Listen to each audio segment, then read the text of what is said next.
নমস্কার। কবিগুরু রবীন্দ্রনাথ ঠাকুরের লেখা রাজা ও রানী। এক যে ছিল রাজা, সেদিন দিল আমায় সাজা। ভোরে রাতে উঠে গিয়েছিলুম ছুটে, দেখতে দাঁড়িয়ে আছে মনের পীর বুকে মন নাচে। ঢালেই ছিলাম চলে, এটা ভেঙে গেল পরে। সেদিন হলো মানা আমার পেয়ারা পেরে আনা, রথ দেখতে যাওয়া কিংবা চিড়ের পুলি খাওয়া। কে সেই সাজা জানো? কে ছিল সেই রাজা? এক যে ছিল রানী, তার কথা সব মানি। সাজার খবর পেয়ে আমার দেখলো কে বলছে, বললো না তো কিছু, কেবল মুক্তি করেই নিচু।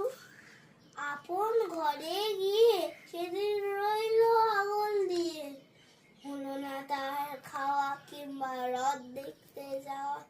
নিল আমায় কোলে, সাজার সময় সারা হল, গলা ভাঙা ভাঙা, চোখ দুখানি রাঙা। কে ছিল সেই রানী? আমি জানি জানি জানি জানি।